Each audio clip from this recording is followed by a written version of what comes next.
WBNE.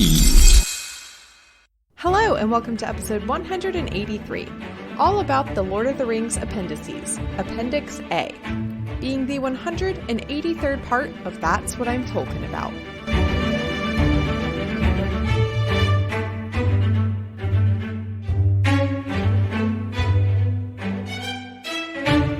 Hello, my name is Mary Clay. If that's too complicated for you, just call me MC. I've been experiencing the world of J.R.R. Tolkien for the first time, and this week we are continuing our dive into the Lord of the Rings appendices. Today I'm joined by the Lorehounds, David and John. Welcome. Thanks so much for the invitation. It's cool to be here. Yeah, thank you so much. This is John here, by the way, if you need to recognize my voice.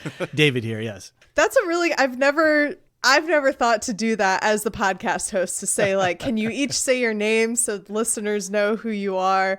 So I'm glad I'm learning things, 3 years into it.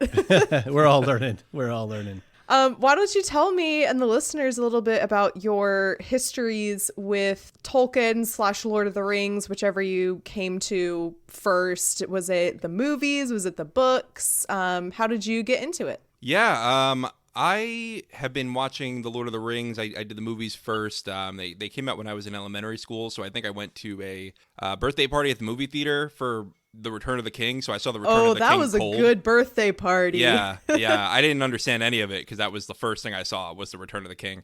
But I went back, I watched all of them, I read them a little bit in high school, but then I didn't really get into it so much until I went fan bankrupt in the Game of Thrones universe after the last season. And George R.R. Martin and the showrunners of the Game of Thrones show broke my heart so much that I was pushed into the arms of J.R.R. Tolkien. And that's where I really became a Tolkien-obsessed person. And then the way I got into, talking about this stuff is just... I was hosting a read-along in the Discord of the network, we're on the Bald Move network, of The Lord of the Rings, and David had approached me, and he had said, hey, you seem to know about this stuff. Rings of Power is coming out this year. Maybe we should talk about this on air. So that's basically my history with Tolkien. I love the stuff. I can talk about it all day. I will if you don't interrupt me, so I'll pass it on to David now. Fair enough. I probably read a parody book called Board of the Rings. I'm so glad you brought that up because actually I'm currently in the beginnings of planning. Listeners, we will be covering Board of the Rings. Oh, nice. Coming up soon. So I'm so glad that's what you have experience with. Yeah, I was in middle school in the 80s, and we were playing Dungeons and Dragons and all that stuff, and always down at the hobby shop or down at computer shops downtown. And I don't remember when I first read Lord of the Rings. Maybe it was around in high school or sometime, but I definitely read Lord of the Rings as the first thing that I read in the Tolkien universe. And it's just, Tolkien has just been in the background of my life, my entire life. I'm of that era when it was just all around, and you can't escape fantasy without, sipping some Tolkien soup. And I've probably read the books a couple, 2-3 times. I always skipped the songs. Never really read the appendices. Never read Silmarillion stories or any of that kind of stuff. So when it comes to our podcast and what we do, I'm the knife. I'm the sort of audience proxy. I'm the one who's engaging John, who's got a real handle on all of the deeper lore. He's the guy who stops me from rambling. That's really his role. Fair enough. And, but yeah, as John said, I think it was back in February last year. I'm a moderator on the Bald Move Discord, and I'd been thinking about podcasting for a long, long time. I don't know, maybe it's my Gemini nature. I just got to communicate, man. Just got to, get those airwaves filled up with thoughts and ideas and stuff. And so, yeah, I saw John doing his thing, and I was like, Discord's got some features. They have something like a live stage feature thing. And I thought, maybe we could just kind of muck about with that, see what we come up with. And I think it was probably within between 7 and 10 days, we had a fully fledged podcast. We had logo art, we had a title, we had that's fast. An outline of everything. When John and I first started talking, and we didn't really, we knew of each other on the Discord. We weren't like buddies or anything like that. And he's like, "Oh yeah, I'm a trained audio engineer." like, oh my God. Like, we have a guy who can edit the podcast. He's a musician, so he's written all of our intro music. I've got a lot of experience in business and project management and all that kind of stuff. So, between the two of us, we sort of got everything covered. And we pitched Jim and Aaron, who are the principals over at Bald Move. And we said, hey, we got this idea. We know that Game of Thrones or House of the Dragon is going to be, coinciding. It's going to be a pretty heavy lift for all the lore that for both shows that are involved in there. So we kind of pitched them on saying, well, look, what if we did a 8-episode prep podcast going into the deep lore, giving meta context for people. So as they're going into the show, they've got some idea of what's going on.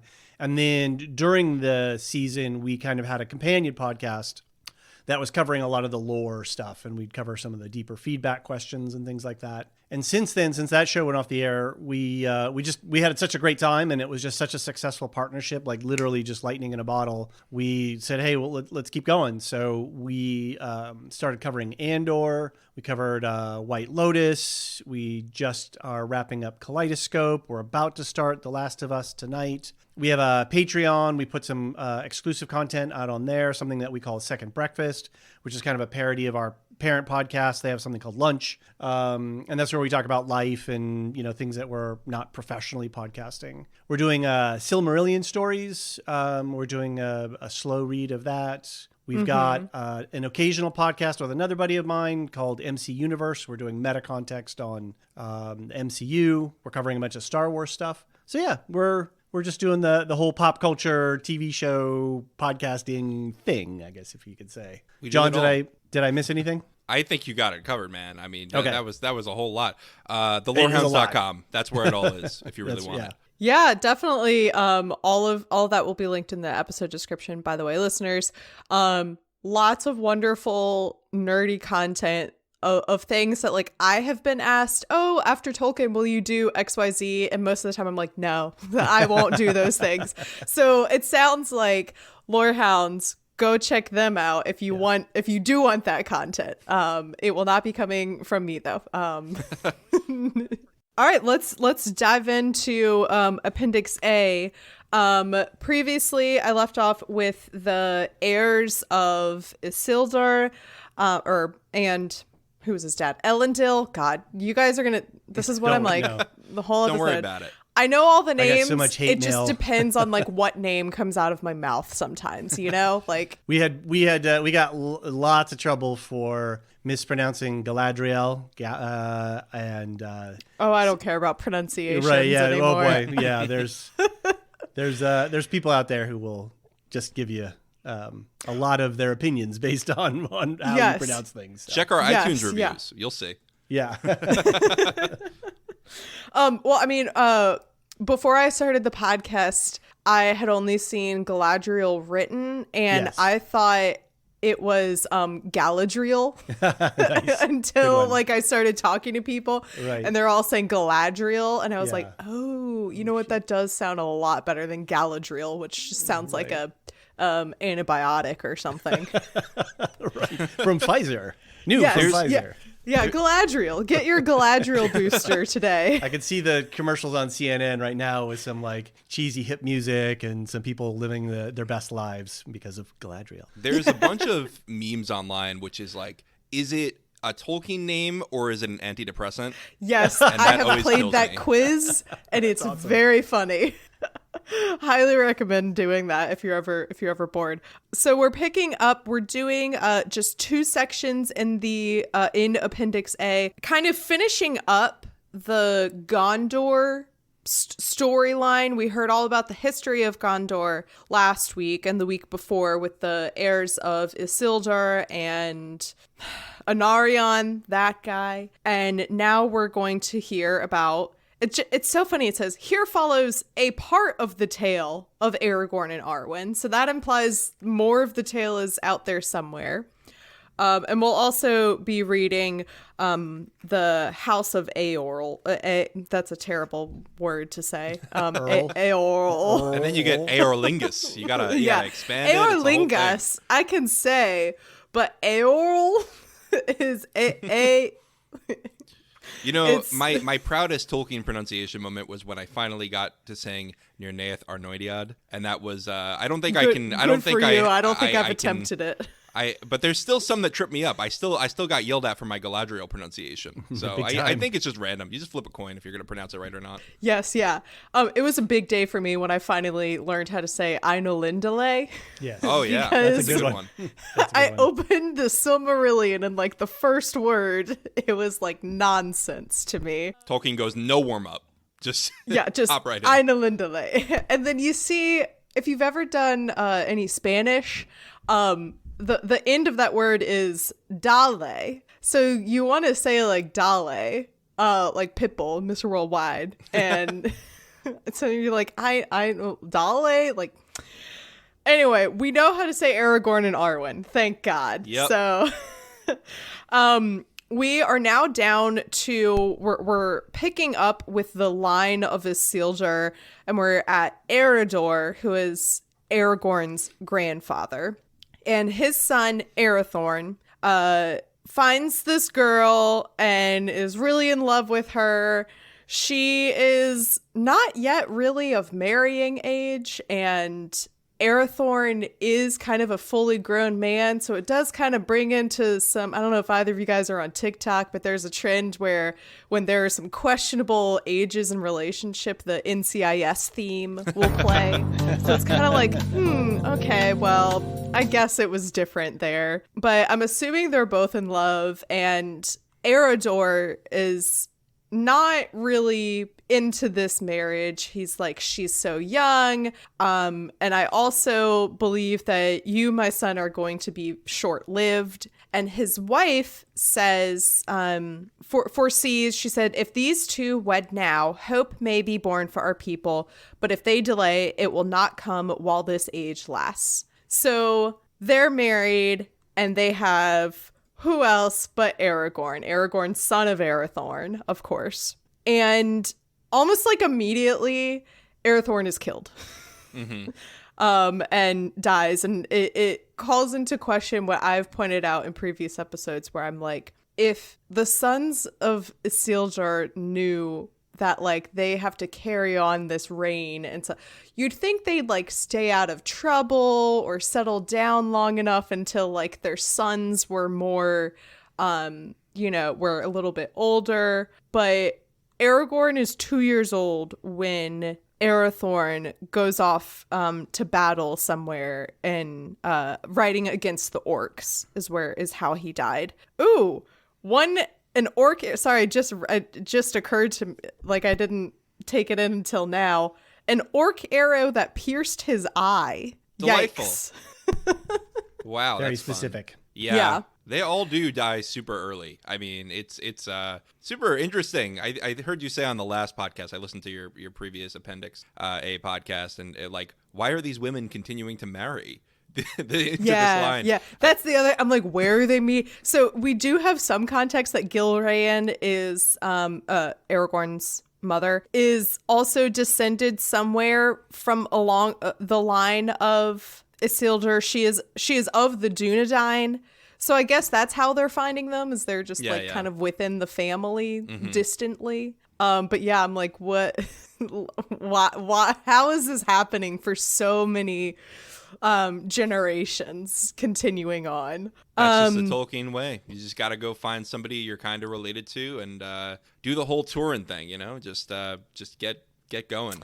Not as, although we are going to have what I referred to in my notes as kind of a Turin moment from Aragorn coming up in a bit. Gilraen, again, that's the pronunciation I'm going with, and Aragorn are taken into Rivendell, where they seek refuge, and Elrond essentially raises Aragorn as his own, and he is called Estelle, which means hope, and his true name and lineage were kept secret at the bidding of Elrond, because he knows that at this time, Sauron and his people are out there looking for the heir of Isildur, and they're looking to take him out. So they're keeping this secret and lineage from Aragorn, and I guess he's just growing up thinking like, wow, I'm a small elf or something. I don't know.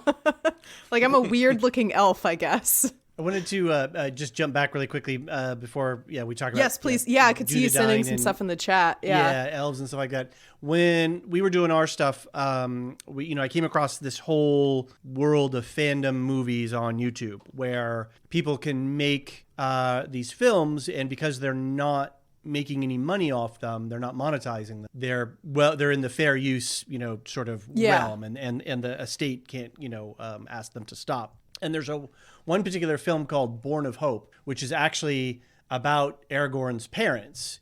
And it's a fictional telling of this. It's for fanfic film. It's pretty good. It definitely ranks in the higher tiers of what's out there and what people have made. But it's an interesting look at what those folks were dealing with at the time. And then sort of the decision to hand Aragorn over to, what's his name in Rivendell? I'm blanking his name. The elf guy, Elrond. That's right. Yeah. Sorry. A little brain moment there. So, I passed you the link. You can find it on I'm looking YouTube at it now. Maybe throw it in the show notes or something like that if people want to check it out. There's a whole world of of Tolkien film, Tolkien fanfic films out there. And I really encourage people to go find a bunch of this stuff. Some of them are great, like really good, like really impressive. And then other ones are like, oh, that's so sweet. You went out to the park with your hood and, with your hoodie. Yeah. Played. I was a teenager who had a video camera. Yeah. So perfect. Yeah. Yes, I am. That's really crazy. I can see one of the pictures on this Wikipedia article. I legitimately thought that one picture of there's a woman and then behind her is Arathorn. Yeah. I thought that was Viggo Mortensen. Yeah. Looks straight up, doesn't it? Yeah. It's wild. That's cool. Yeah. That's very cool. Definitely want to check this out. Wow, this is really extensive and really cool. It never occurred to me. I don't know why. But it never occurred to me to look up like fan-made films and stuff. Yeah, we stumbled across it. Yeah, we completely stumbled across it ourselves, and then it was like, whoa, there's this whole world out there. And so it was a fun addition to looking at how serious people are about Tolkien and how much it means to them. Yeah. And regardless of the quality of something that you made, the fact that you were comfortable enough to get some costumes together, get your friends together, and go out in the park and do something, that means something. To those people, it means something that they did this. Mm-hmm. And that's like, it's just cool. It just shows you the scope of Tolkien's influence on everyone. Yeah, the depths of the Tolkien fandom, I'm constantly blown away by of like the amount of creativity that people have to like constantly be thinking of ways to like show their appreciation or put their spin on things, or Tolkien inspiring them to like spin off and write their own things and create their own universes, and like cosplay and music and film, right? Like it's so amazing the creativity of the fandom to like keep doing this and keep, again, like you said, showing like how deeply passionate they are about this and how much this like 80-year-old book like really means to them. And it's so cool that you sent this, because as I was reading this part, and as I was reading the previous sections too about the heirs of Elendil, I was like, this is what I want to see like a TV show about, is like all of these these adventures. I want to see later on when it's talking about Aragorn growing up and like doing his own thing and going off by himself. I was like, I want to see like a prequel series of like Aragorn in his ranger days and like more of like the Dunedain just like out doing stuff. Like that's the cool stuff I want to see. So I'll definitely be looking at this film, Born of Hope. Yeah, listeners, so I don't forget, I've already put it in my notes, so it will be in the episode description. And I also love that it's free. I forget what the word is, right? Yeah, whatever. Not free license, right? Yeah. Fair use. That's it. Yeah, it's fair use, so everyone can go and watch it. Where were we? Oh yeah, so they're keeping the lineage secret from Aragorn, and he's just, I don't know, growing up thinking he's like an elf boy or something, having a fun childhood. I would love to have a childhood in Rivendell. I think that would be great. Sounds good. Yeah. Yeah. But when he is 20 years old, he has been out doing stuff, and he comes back to Rivendell, and this is where Elrond is. He sees him, I guess, and is. I'm sure like a lot of parents experience, honestly, where like you look at your child and you're like, oh, you're not really a child anymore. You're growing up, and Elrond decides this is the time I'm going to tell him and explain what's happened. And so he shows him the ring. There's like a lot. There's a lot of heirlooms and stuff that he has to keep track of. The Ring of Barahir, the Shards of Narsil, and the Scepter of Numenor, which is the like kingdom back in Numenor. And so he gives him the ring, but he's like, I'll hold on to the scepter until like I know you've earned it. And so Aragorn goes off on his own and is kind of contemplating this, and he's walking through the woods, and suddenly he sees a fair maiden walking, and she is like an angel on earth. And of course he falls in love, because that is how so many love stories in Tolkien happen, is a dude is in the woods and sees a woman. Yep. And that's how they fall in love, which I've discussed with my guests before, that in real life, if I was in the woods and I saw a man, I would hightail it the opposite direction. As Luthien did with Beren and Luthien. She was like, no. And then they're like, all right, we'll just fall in love anyway. Yeah. And that's exactly what Arwen kind of does, because Aragorn, growing up in Rivendell, he's heard all of these like, basically the Silmarillion. Mm-hmm. So he knows about Beren and Luthien, and he believes that this is Luthien before him. And so he calls out to Nuviel. I can imagine Arwen being like, no, not me. That's like my great grandma, or something like that. It's a bunch. Not me. I'm flattered, though. That's cute. But also, you're a child to me. Thank you very much. Her stepbrother child. I mean, yes, that's the thing I can't get. It's a little rough. They explained that away. But because I also questioned that, kind of like watching the movies and stuff, being like, okay, but if Elrond raised Aragorn as, his foster son, wouldn't that mean like Arwen is like his foster sister, Yeah.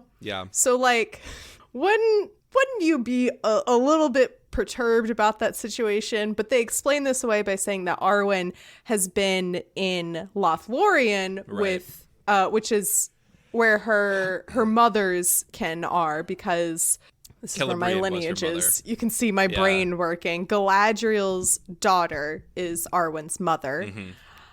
Who has gone away to the Undying Lands by now. So she's been with Galadriel in Lothlorien with like her mother's people. And I was like, for 20 years? Really? Like, not that's once? Like a minute for an elf. But exactly. Yeah. I was like, actually, you know what? Yeah, she probably was there for 20 years and didn't even think about it, because they are elves.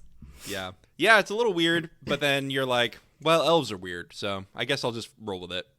Yeah, you just kind of, I mean, and we have, and Arwen says, we are akin from afar. For I am Elrond's daughter, and am named also Undomiel. Because Aragorn says, I'm Isildur's heir, and then that's the thing that makes her be like, oh, cool, we're like, I don't know, 14th cousins or something.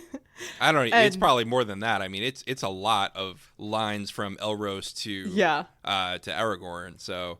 Yeah, it's super distant, but like, okay, yeah, they're both from Beren and Luthien, and I think that's the main point. It's like they come from this like romantic couple of a man and an elf, and that's where they're gonna like rekindle this kind of elvish mannish fire. Yeah. Something else that struck me when I was rereading the chapter, the appendix, this part of the appendix the other day was, how she's older than him. She's sort of in some ways more worldly.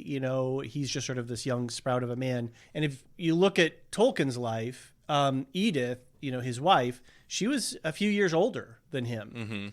Mm-hmm. And he met her at the boarding house that he was living at. And he didn't, they were, him and his brother were just sort of installed in this place. And then at some point he came across her, and they became very, fast friends, and were always running around playing, pranks and jokes and, doing stuff together. And then, a lot is known about their history and how he had to wait before he could propose to her and all these kinds of things. But when we talk about Tolkien as a writer and how he brings his whole experience, his whole lived experience as an orphan coming from South Africa to England, being a Catholic, becoming a Catholic or being a Catholic in a Protestant country, falling in love with a woman who is older than him, like significant, enough that it's like, that's not normal.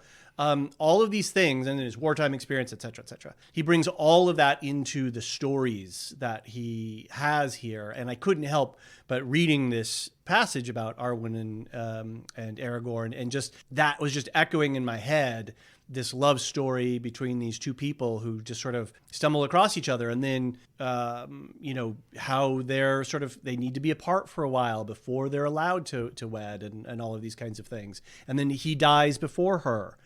Which is also true in real life, even though he wrote this long before he could, prescience his that point's a little passing. scary, Very. He was tapped into some stuff. But anyway, I think it's just a beautiful mirroring, so that like when you sort of slide across the barrier over into the real life stuff, there are all these powerful and poignant echoes of what we have in the fictional world that he created. And but it's not an allegory. Don't call it an allegory. Or I was going to say, and it's so funny because, Tolkien, I don't know, famously or not famously, I don't know, said, like there's absolutely no allegory in my stories. And then it's like, okay, but there certainly are a lot of like real life similarities, bro, so. So back to the story. Arwen and Aragorn meet in the woods. Aragorn's like, I love you. Arwen's like, that's cute. This is maybe not appropriate. Sorry. Bye. Exactly. Yeah. The NCIS theme coming in. So he goes and talks to his mom, and she's like, Elrond has been really nice to us. And has like protected both of us from so much, and he's done so much for the both of us. But I do not think that you will have the goodwill of Elrond in this matter. She's like, this is Elrond's daughter. He is not going to let her daughter fall in love with not only like a mortal man, but up until now, every single one of the Isildur's heirs has, died young, or, like he has this fate, this destiny that he is supposed to go after. And Elrond's like, I don't know if that's going to happen. If it does, that would be cool if you guys got married. I don't know. But like Gilrayan's like, Elrond's not going to let you, marry Arwen. Sorry. And then this is what I was talking about earlier, where I was getting a lot of like Turin-Turambar vibes from this one line where Aragorn says, then bitter will be my days and I will walk in the wild alone.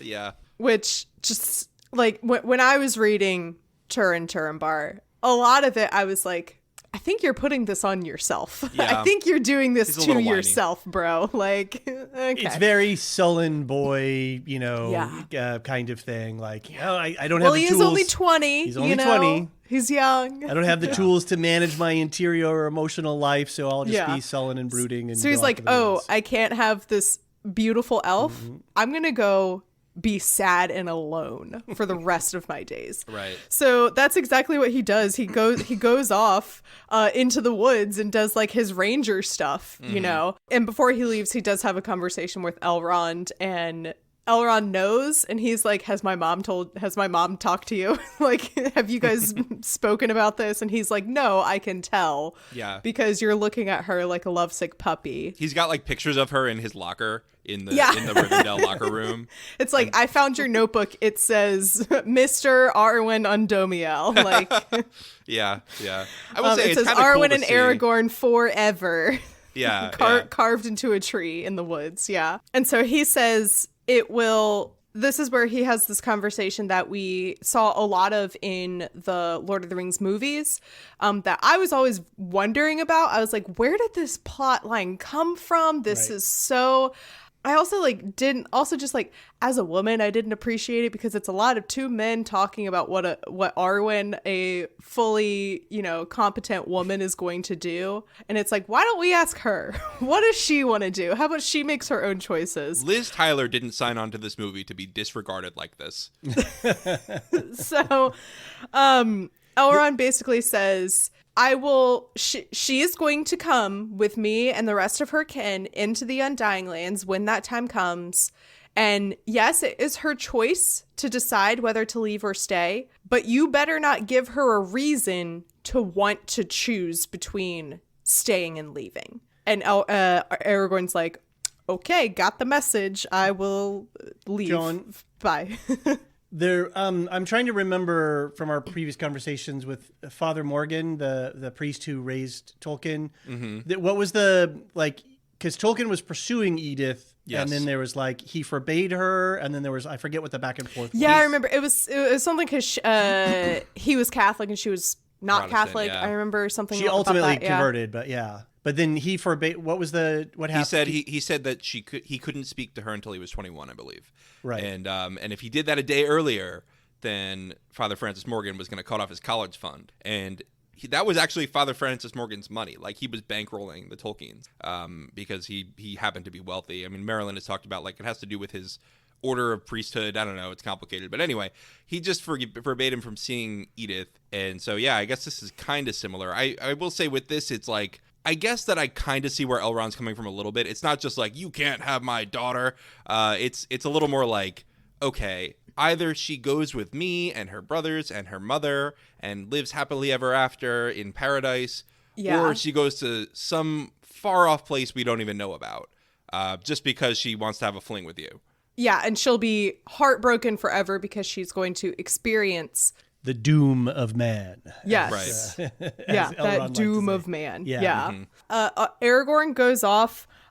For nearly 30 years, he labored in the cause against Sauron, and he became a friend of Gandalf the Wise, from whom he gained much wisdom. So we're meeting up with Gandalf. If we're talking about spin-offs, and I think, we theorize that one of the reasons the Tolkien estate went so hard because they offered the tender for Rings of Power, right? It wasn't, Amazon didn't go to the Tolkien estate and say, we want this. The Tolkien estate said, hey, we're going to auction off some stuff. Y'all, everybody come and give us your pitches. Mm-hmm. And Amazon won that mini sort of competition. Yeah, that sweet Bezos money. Yes, exactly. Well, and I think they were even less than somebody else had offered bid. More money. Yeah, I think Netflix offered a higher bid. But then we wouldn't have gotten a season 2, so yeah, exactly. Yeah, Netflix would have capped it. But that's so true. Ooh.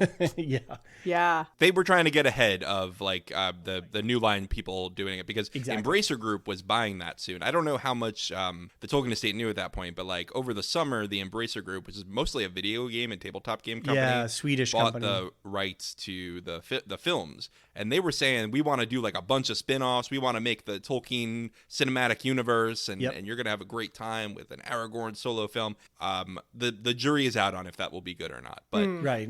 But what I was going to say, I remember now, is I would love, if we're going to see some of this sort of, Tolkien, expanded universe, IP tent thing, seeing Aragorn and Gandalf, doing some stuff, I'd be down for that. I'd watch that. I would genuinely watch any of that because it mentions he goes around kind of skulking in the shadows because he knows he knows that there's a price on his head, so to speak.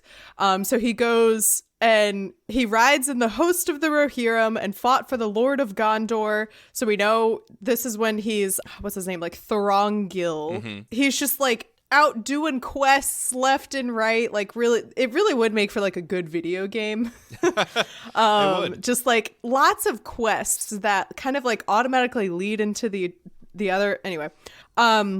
And it says, thus he became at last the most hardy of living men. And as I'm saying this, everyone just remember, I want you to picture in your head that first shot we see of Viggo Mortensen in Fellowship, and he's just in the corner with his feet propped up in his hood and he's smoking in the dark corner by himself. He became a hardy of living men, skilled in their crafts and lore, and was yet more than they, for he was elven wise, and there was a light in his eyes that when they were kindled, few could endure. His face was sad and stern because of the doom that was laid on him, yet hope dwelt ever in the depths of his heart, from which mirth would arise at times like a spring from the rock. So he's doing his own thing. He's like really growing as a person, coming into his own craft, like kind of like really picking up those, again, like kind of like a video game character, like picking up all these like different like skills that I can like see the little skill bar increasing for like wisdom, strength, like craftiness or whatever. And eventually when he's 49 years old, so now it's been almost 30 years. I had to do that math. God. It's been 30-ish years since he left Rivendell, and he's learned about who he is, and he's met Arwen, and he comes into Lothlorien, and Galadriel makes him clean up and gives him fancy elf clothes, and he meets again Arwen. And now Arwen is like, oh, no, I am attracted to you now. Yeah. Now that you've gone off in the world and you're like sulky and you're like chiseled and more grisly towards the world. Yes, now I get it. Did Galadriel like set up some romantic evening for them? Did he like? Oh she, my like, gosh! Have like one of those swan boats where they go down the water? I just feel like that's what happened. Yeah, she like orchestrated this. Well, it wouldn't be a meet cute because they have already met, but I can see that her like orchestrating this, being like, why don't like, oh, I'm gonna clean you up a bit and make you look a lot more a lot more important than you look as this like dirty ranger. And you know what? Hey, why don't you go for a walk in the woods? And then like 5 minutes later being like, hey, Arwen, I think I left my scarf over by that tree. Can you go find it? This time now she sees him, and it says in that moment, her choice was made and her doom appointed. Like her choice was made. And so this whole talk in the Lord of the Rings trilogy between like Elrond and Aragorn and Arwen, to her, it's signed, sealed, delivered. She's like, I've already made up my mind. I'm in love with you. I'm sticking with you through the end. So they go back to, do they go back to Rivendell at some point? I don't know. Whatever. Point being, Elrond's kind of like declaration over this relationship is, fine, I guess you can be together, but I don't want her sacrificing, her elfness. I don't want her giving up that gift that she has for nothing. Only for the like most important, utmost cause will I be okay of her like staying behind. So that means you need to go and, he doesn't say like you have to go defeat Sauron and be the king of Gondor, but that's essentially what it comes down to. Is like you need to really earn it and prove to me that you can be this, you can be this king, and then only will you be truly worthy of Arwen and what she is giving up to stay with him. Well, he has to become the king of Gondor and Arnor, right? A kingdom that doesn't exist anymore, which is super reminiscent of the impossible task that Beren was given by Thingol to get the hand of Luthien. So Tolkien is doing this like cyclical nature of the things that happen in these bloodlines. And so Aragorn's got his impossible task to rule over and he even says that to Elrond. He's like, oh, so like Beren, okay. Yeah. Not a problem. And then I love it. The appendix does this every now and then. So it says, thus the years drew on to the War of the Ring, of which more is told elsewhere. I love that. As if like, you didn't just finish reading Return of the King. Like, Right. yes, Exactly. I know more is told elsewhere. Thank you for informing me. I didn't know.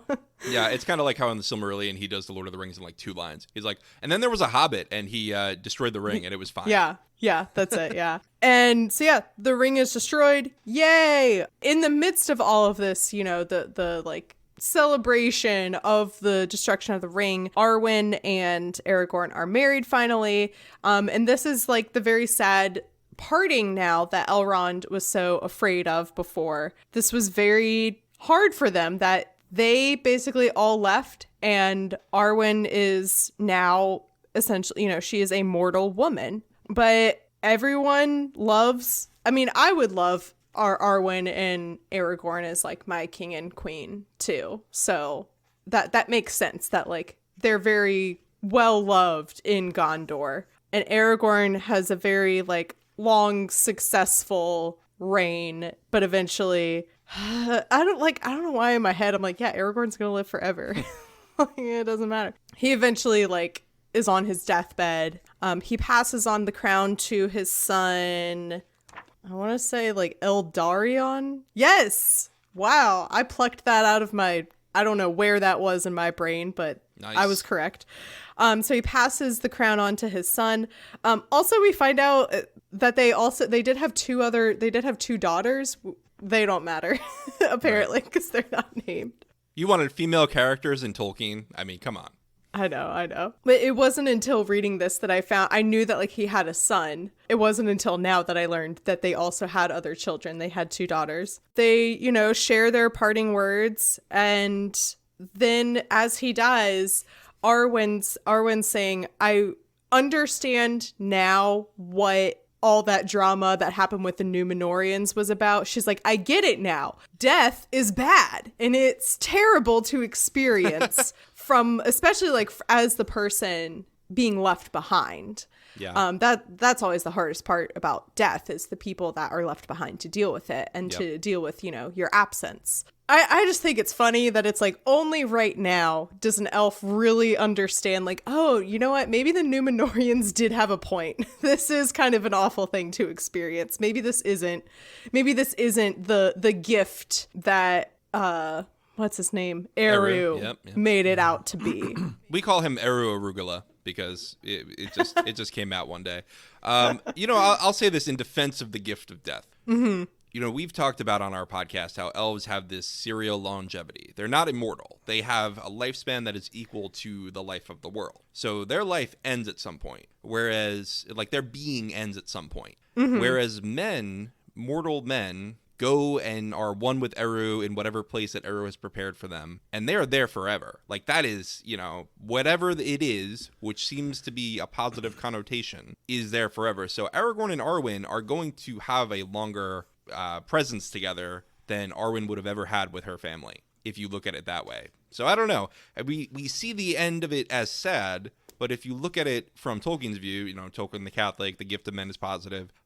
It may have been a happier ending post-death for Arwen and Aragorn. Yeah, and also like another thing in, defense of this gift, a moment from the Rings of Power show when Durin and Elrond are like reunited, and Durin is really mad at Elrond because he hasn't seen him in like 20 something years, and to Elrond that's unimportant, that's nothing, but Durin is like, no, this is a really big deal. I don't live as long as you do. Like I experience life a different way, and so death makes the time that you have and like the time that you have with the people around you all that more important and meaningful. And I think in this section of the Arwen and Aragorn appendix, I think it kicks off when Aragorn is saying goodbye to his mother, and she says to him, I gave hope to the Dunedain. I have kept no hope for myself. Like, right. Man, sorry. That's like a brutal line. No worries. And then when Aragorn is talking with I get my brain is melting. Arwen. With Arwen, thank you. And he says, I speak no comfort to you, for there is no comfort for such pain within the circles of the world. And it's just like another oh my God, like this is just like some really heavy, painful stuff when people are dealing with mortality and, the end of the life, especially after such a long life and such a full life, and coming to the end. And again, I go back to Tolkien himself in his life. And, I think he died a little bit unexpectedly. And then that was it, right? And there is no comfort in that. It just is. There is, you do with it what you will, but, the plain fact is we're here and then we're not. And he really gets to the potency of that, the mortal life thing in this story, and I think it's beautifully written and beautifully expressed. But Tolkien also mirrors the passages about early Numenorians when they were in their glory and they would pass along their crown or their scepter and they would be ready for death. They would submit to death as a natural part of life, and they would go to sleep in peace and not wake up. Whereas Aragorn even says to Arwen, like, what do you want me to do? Cling? Like, do you want me to fade like the Numenorians who fell from grace, basically? And I think that that's a super important part, is that Aragorn sort of rose back to that level of early Numenorian, where he was ready to go and he went. Yeah, he recognized, like, my time has come. Let me, go gracefully and peacefully. Let me have the time to say the things that I want to say to my loved ones. Let me have these last few moments, of my, it's also kind of like, it's the last thing that, like, you as a person have control over, like, right. don't take that away from me, that, like, in my last moments, this is the last thing that I can choose to do for myself, is to, like, accept and give in. Mm-hmm. And any of us should be so lucky to have that opportunity to say those words to people that we love. Right. Yeah.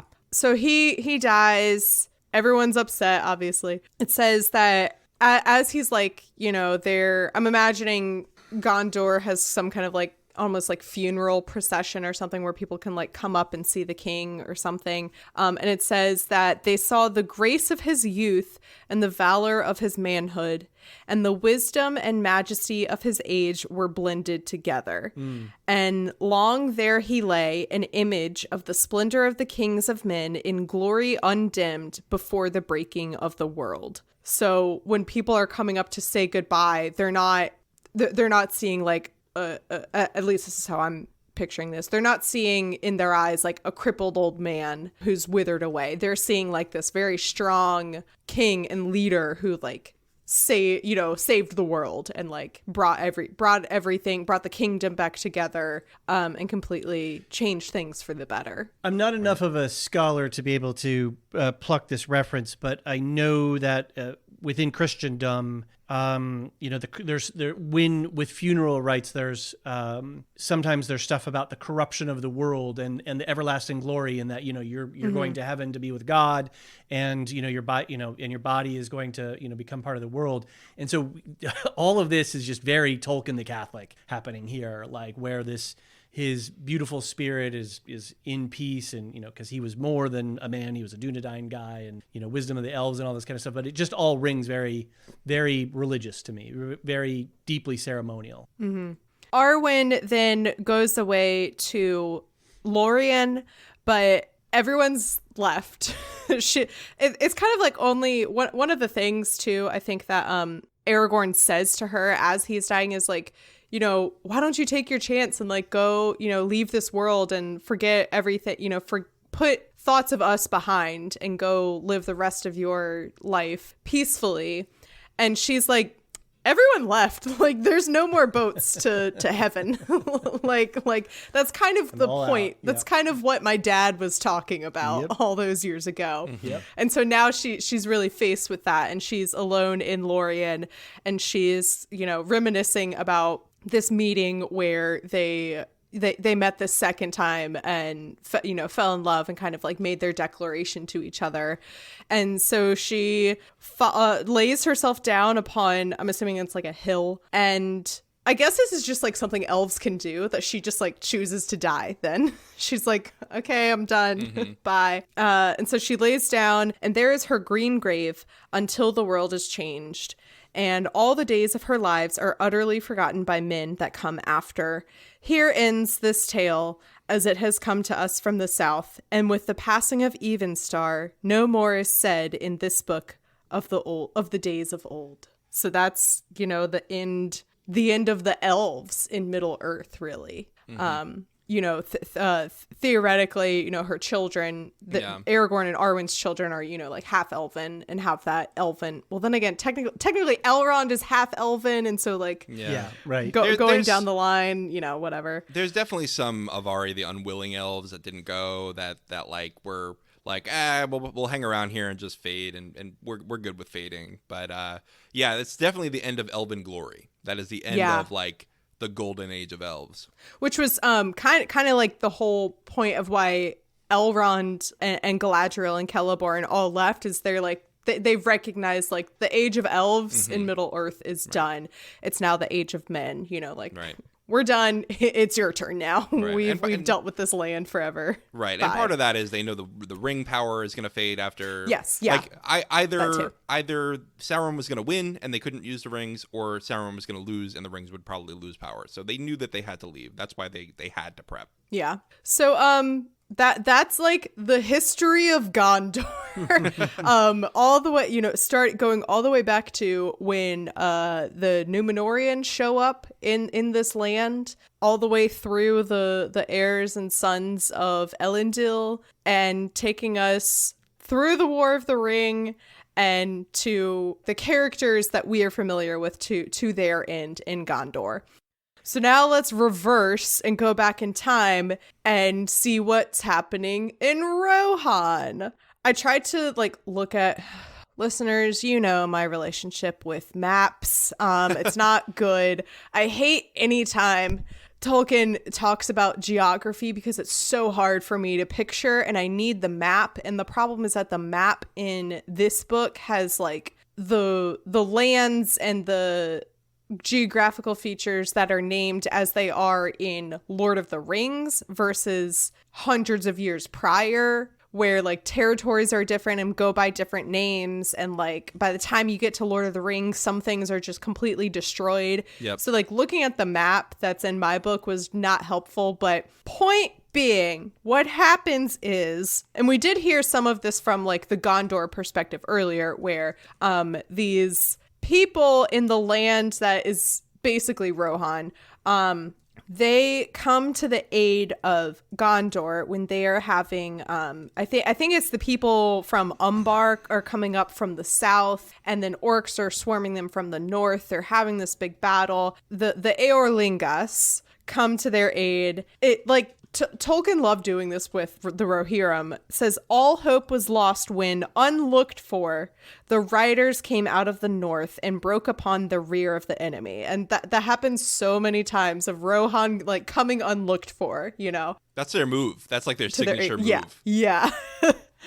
And so they win this battle, and because of this, the steward of Gondor, because now we've gotten we're at the timeline in Gondor where we've had all the kings, and the kings have like kind of died off now. And then now we're in the hands of the stewards. The steward of Gondor says like, thanks so much for helping us out. You can have this land now. And I find it funny that, so they refer to themselves as the Eorlingas, but the steward is like, oh, interesting. We call you guys the Rohirrim because it means horse people. And so like, that's kind of like, from our perspective, we call Rohan because that's what Gondor calls it versus like what the actual native people call it, which is something different, which I always found interesting to talk about in the Silmarillion, that like, oh, this is technically written by the elves, so we're going to call the dwarves Khazad or something, which means like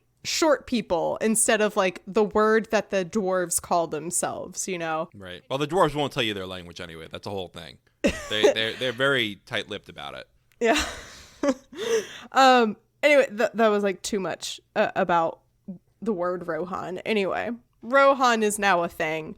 Here we are. That name, Eorl, is the first king of Gondor. His father is Leod, whatever you want to say. I don't know why I think this is so funny. There's this wild horse that he tries to tame, and he tries to ride this horse, and the horse bucks him off and kills him. And Eorl vows revenge against this horse and goes to seek and hunt him down. And then they get there and everyone's watching him and they think, oh, he's going to kill the horse now. It's just so funny to me, this idea of like this guy having a vendetta against a horse. He calls him to come to him and says, Felaroth, I name you. You loved your freedom, and I do not blame you for that. But now you owe me a great weregild, and you shall surrender your freedom to me until your life's end. And for some reason, this works, and it tames this horse, and this horse is the ancestor of Shadowfax. Right. And the Eorlingas, the Rohirrim, believe that this horse, the Meras, Mearas, they believe that like the original one of these horses was actually brought over by Orome himself. And Orome, reminder, is the, God, what's the name for them? The Valar. Is the Valar, that's it, yeah.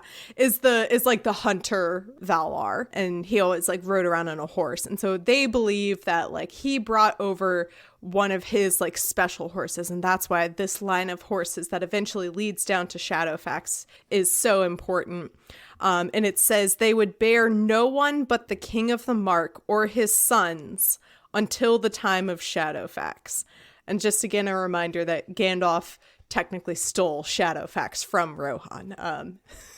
And that's why like they're all kind of salty with him. They're like, we said you could borrow him, not like keep him permanently. Like we wanted him back. And Gandalf was like, too late now. He's my horse. It seems like he answers my call. That's what he's like. Yeah. Yeah. It's like, I don't know. He seems, we're getting along pretty well. So that's where Shadowfax came from, in case you were wondering, because of course, even the horses have to have an extensive lineage written out right. in this world. He doesn't talk too much about, so many of the kings of Rohan, and either like, so the in-universe explanation is that like the characters of the book are putting this part of the story together. I think at the beginning it says it's even like Merry or Pippin or someone is like, yeah, which is so funny. God, I guess the in-universe explanation could be that like they were talking to Aragorn more often than they were Éomer to get these stories, or maybe that like Éomer, being the personality that he was, like didn't really tell them that much. Or I don't know, maybe he was dumb and he didn't know a lot of the specifics of the different kings of Rohan. But one of the most famous ones is Helm Hammerhand. And I was reading that like, that name sounds familiar to me. Because I'm pretty sure like it's something that like, you know, Theoden says. Yeah, Helm's Deep, yeah. So, and Helm Hammerhand. Sorry, go ahead. Well, I was going to interject here that I think it's slated for April of next year. There's going to be a movie, The War of the Rohirrim, and it's going to be about Helm Hammerhand, and according to Wikipedia, Brian Cox is going to be playing Hammerhand himself. I guess we'll find out where Gondor was when the Westfold fell. That's right.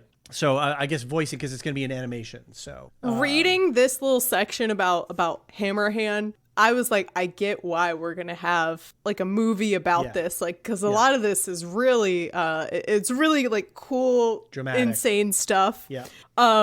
So Helm Hammerhand, there's this one, I don't know, counselor, advisor. His name is Freka, and he is descended from, it just says he has Dunlendish blood. I'm assuming this is like an area of Rohan that like they don't like, or they have reason to mistrust these people. I can't for the life of me remember if it was mentioned at any point so far. They sort of in this passage kind of mention it. I think it's like they're the people who settled in Rovanian, which is what becomes Rohan, against the will of Gondor, and Gondor was like, okay, Rohirrim, that we just named you, go and kick those people out and you can have that land. So it's a little colonial. It's a little colonial here. Yeah. There's a lot of touches of colonialism every now and then in this story. So this one guy, Freka, is not a cool dude. Honestly, I'm getting a lot of Grima Wormtongue vibes from him.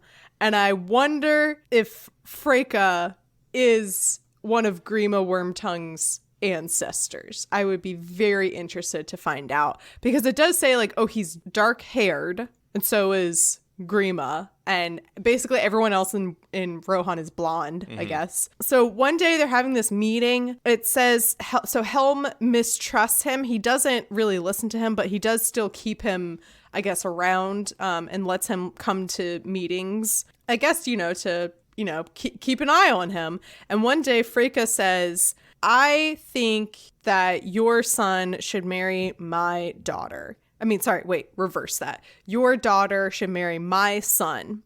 And Helm makes a fat joke about him and says, like, that's cute. No. And everyone laughs at him. And later on, when the meeting is over, he brings Freyka off to the side and is like, tells his guards to go away. And he's like talking with him seriously. He says, now Dunling Ding. That's from where he is from. Not like an insult, although it does sound like an insult. You have only Helm to deal with, alone and unarmed, but you have said much already, and it is my turn to speak. Freyka, your folly has grown with your belly. You talk of a staff. If Helm dislikes a crooked staff that is thrust on him, he breaks it. So, and with that, he smote Freyka with a blow. He smote Freyka such a blow with his fist that he fell back stunned and died soon after. And this is when I was like, is he called Hammerhand because he killed the guy with his fist? You just want the alliteration. Intense. It's like Doug Dimmadome, Helm Hammerhand, Helm Hammerhand. He punched a guy to death. I think that's hilarious. So he declares Freyka and these other people enemies. Then Freyka's son, his son's name is Wolf, by the way. Like, that's how you know he's a bad guy. Comes back with an army and fights the Rohirrim and runs them off.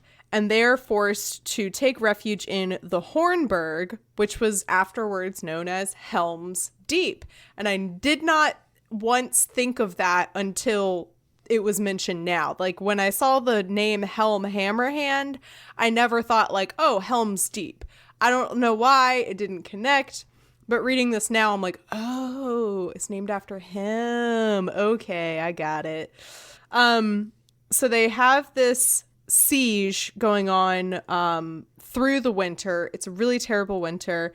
All this time, Wolf has taken the throne in Edoras. And Helm's sons have been killed by this point. They're having this terrible winter, and finally one day Helm, this is crazy too, he decides that he's going to go out by himself, clad in white, and stalk like a snow troll into the camps of his enemies and slay many men with his hands. And before he attacks them, he blows his horn, and later on it's believed, like, a lot of this is storytelling, like rumors that are being spread, like, I guess later on as generations are telling the story of what he did. They believe that he when he could find no food, he ate men, and that he believed himself that if he did not bring a weapon, that no one would actively fight him. So there's all these, like, honestly, like, what it's talking about right now, it sounds like very much like a legend, that the Rohirrim tell amongst themselves. Oh, textual ruins, we're back. Yeah. So he's out, like, single-handedly trying to, like, fight down some of these enemy camps. But one day he, like, blows his horn and doesn't come back ever again, and, like, isn't seen. Oh, this is real creepy. In the morning, they see him, like, standing up on a hill, and he's dead, and I guess he's frozen or something, because it says that, like, his knees are unbent, but he's just standing there dead. I'm just picturing Jack Nicholson from The Shining. Yeah. That's all I can picture here. With that exact facial expression, too. Right. So the winter, the storms, like, clear, winter broke, and Helm's nephew, now Freyalof, comes down and defeats Wolf in Edoras and takes back the throne. And they bring back Helm, who has been perfectly preserved because he was frozen to death. They bring him back to Edoras and bury him, and this white flower begins growing on his grave, and I think that's a detail that they included in the movies, if I remember. And it said that like this flower grows on all of the graves, and like it mentions these mounds. Yep. That like later on it'll say like the 8th mound in the ground of his line. And so this very like sacred act among Rohan of like, you know, burying their kings. Very Northern European, Anglo-Saxon-y type of stuff that Tolkien was drawing from for a lot of his inspiration. So yeah, you could see these things exist in the world, and kingly mounds and all, you know, all their artifacts and stuff buried with them. So around this time now, Saruman begins showing up, and it says bringing gifts and speaking great praise of the valor of the Rohirrim. So he's just like throwing, you know, his magic around. He's there to like have a good time, make friends. And everyone is basically relieved that Saruman is in the house, because they're like, thank God, Orthanc and Isengard are going to be under the care, and we have like the protection and added security of like our friendly neighborhood wizard.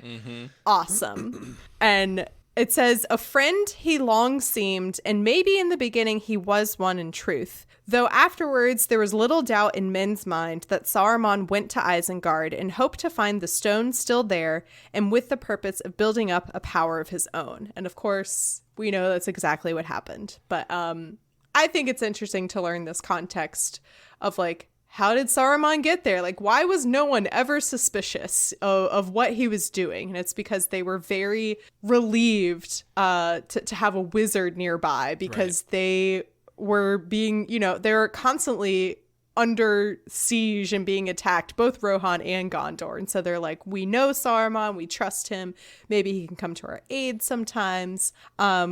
And so I think it's interesting that like the first couple kings and, you know, stewards of Gondor never thought twice about him. And like, that's how he was able to so successfully become, you know, the sneaky little traitor that he was. Well, I think that Saruman started off with at least telling himself, like, I'm not doing this to rule the world. I'm doing this for studying so that we can defeat Sauron and so we can get powerful enough to defeat him, because that's why we were sent here. And slowly over time, he had the capacity to do evil, and he gets worse and worse over time. So I think at the time he gets to Isengard, he's not in full bad guy mode yet. Yeah, right. But I think those seeds yeah, for sure, could be there. Yeah. Then I would have appreciated this so much in the like the heirs of specifically Anarion, because Gondor's lineage of kings and then it's a mess because it goes from like it's pretty straightforward, where it goes from like, you know, father to son, and then it starts going to nephew, and then it starts going to like second cousin or something, and then it goes back up to some grandfather's grandson. It's so confusing. And here it just lays out, it says kings of the Mark, and it lays them all out by name, and it has the year that they were alive, and nice most of them have little like notations of like what happened during their time. Some of them it just says, you know, Goldwine, Graham, and that's all we get. I was struck by let me jump to my note here. Where'd it go? Yeah, I was gonna say, really the only one that I want to call out here is the second king is named Brago, which is the name of the horse in Two Towers that Aragorn bonds with. Oh, nice. And I was like, of course, that horse was like named for a king right in Rohan. And that was really the only one I was going to point out until we get down to Thangol. So if there was one that you guys wanted to talk about.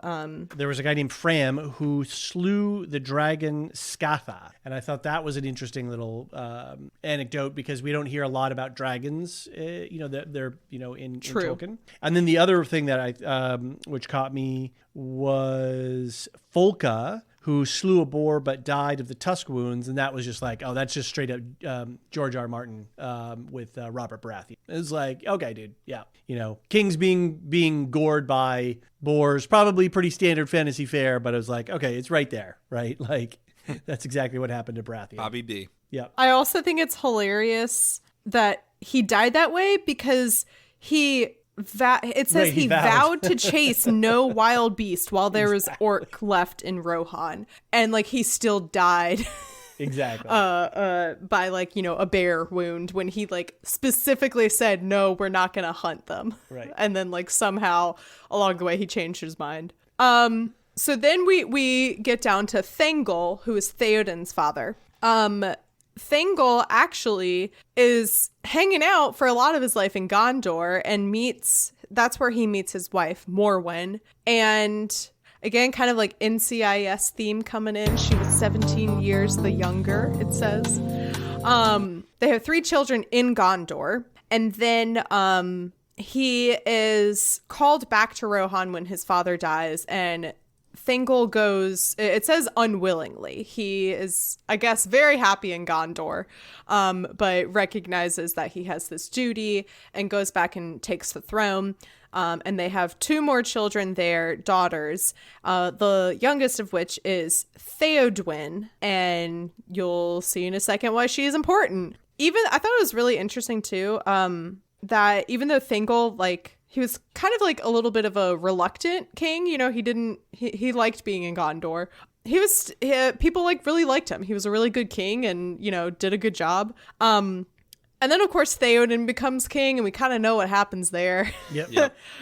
Saruman puts a spell on him, and it does like say that in the last year of his life when this spell was finally broken, the spell over him was finally broken, he really, rose to the occasion. The last, living months that he lived with his full being, and, obviously Helm's Deep, Pelennor Fields, killed by the Witch King. Rest in peace. If you're going to go down in battle, that's a pretty good way to go down. Yeah, exactly. And it points out, too, that he rested in the land of his birth among the dead kings of Gondor, but was later brought back to Edoras. And so I thought that was, I like had no idea that Theoden was born in Gondor. Yeah, I thought that was interesting too. That was a new fact. And he died for me. in Gondor. Mm-hmm. Yeah, that was a new fact for me as well.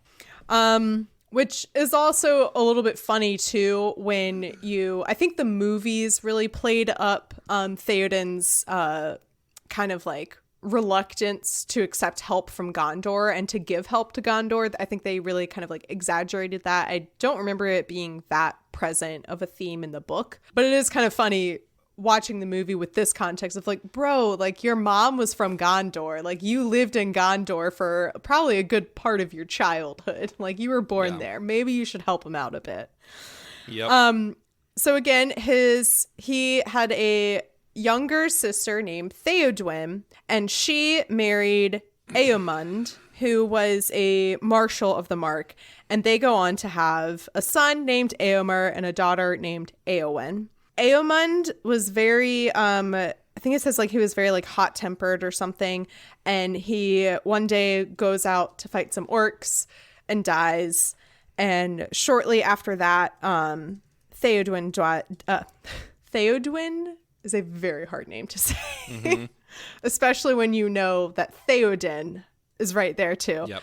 Anyway, Theodwyn shortly dies of grief after that. And Theoden takes Eomer and Eowyn, the names, into his home as his own children. We know, of course, that Theodred, Theoden's son, dies in a battle at the beginning of Two Towers, and so Theoden's lineage is done. And so when he dies in battle, it goes on to Eomer, and Eomer begins a new line of kings. And I love this. It says, so after the war, first of all, it says that in Eomer's day in the Mark, men had peace who wished for it. So I love that like the people who are like, I don't want to fight anymore. He's like, great, go be with your family, go be with your kids. I'm not going to make you do anything. Yeah. And then the other thing that was really touching, it says that Aragorn's obviously dealing with, there's still a lot of Sauron's darkness present. They're still dealing with a lot of the fallout from Sauron, and there's still a lot of his dark forces around. And so it says, wherever King Elisar went with war, King Eomer went with him. Love that like they're bros. And he's like, we're gonna, we might not have been a unified force before, but we are now. And that's like the last that we have of the house of Eorl. Eorl. Yeah, just a slur of syllables.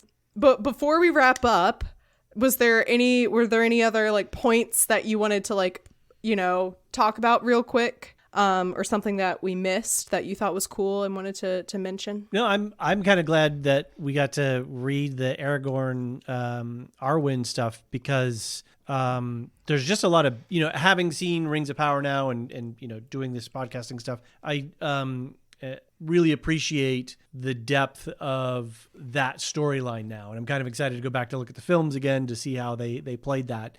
I thought it was a cool thing to do, to like get into the details of the appendix. So I think that's a very cool thing. Yeah. And it was enjoyable to understand the story in a broader perspective. Yeah. Mm-hmm. It's not often we get to talk at length about like this short a passage. I mean, we do like a story from the Silmarillion every month, and we hope to have you on at some point. We'll chat about that another time.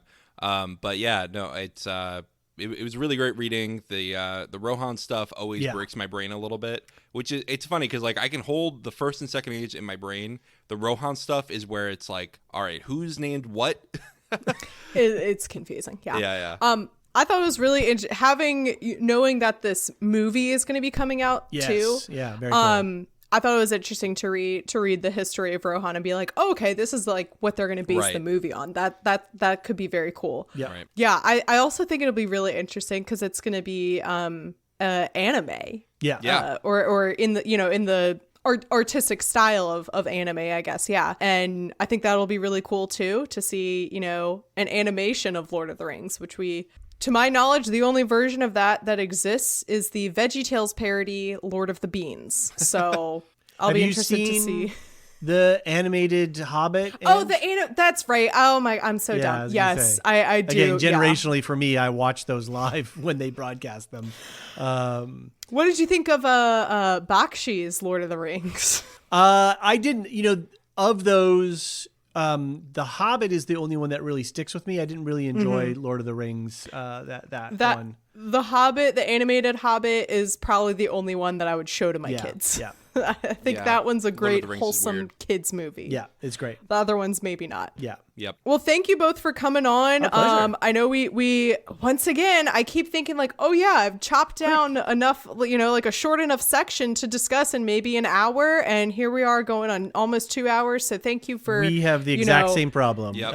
hanging out and chatting. I mean, but like, that's what, I never want to put a time limit on good conversations. Right. So thank you for hanging out and sharing all your thoughts. Okay. Where can people find all of the stuff that you guys do? We've got a website, thelorehounds.com. You can also find us on our parent podcast network, baldmove.com.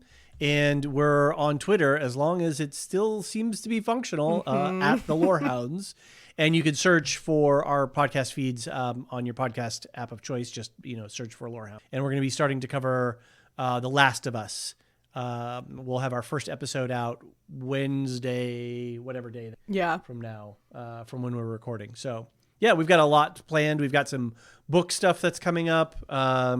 We've got a lot of shows in the pipeline as well. So we're going to be pretty active this year. So definitely check us out. Cool stuff. Yeah. I don't have an HBO account, but The Last of Us show is really making me want to like finally pull the it looks really HBO good trigger. It looks really good. Like I'm really interested to see. Oh my god, it's such an emotional story. Gosh. Anyway, That's What I'm Talking About is a proud member of WBNE. If you want to learn more about the network, you can go to wbne.org. The cover art is by Vaishon Brandon. You can support him on Instagram at Vaishon Designs. You can get merch for That's What I'm Talking About by going to tpublic.com/user/talkingaboutpod. You can find the podcast on social media at TolkienAboutPod, and you can follow me on Twitter at MCWattsUp and on Instagram at MCTurnDownForWatt. If you want to support the podcast, you can become a patron. Go to patreon.com/TolkienAboutPod to see the levels of support that are available. I appreciate so much all of my patrons, but in particular this week's sponsor, Alan. Alan, thank you so much for being a wonderful sponsor of the podcast. Your support is so much appreciated, and you are a wonderful person, and I hope you have a good day. Thank you again for coming on and hanging out. Do you have any parting words for the audience? Speak, friend, and enter. And that's what I'm talking about.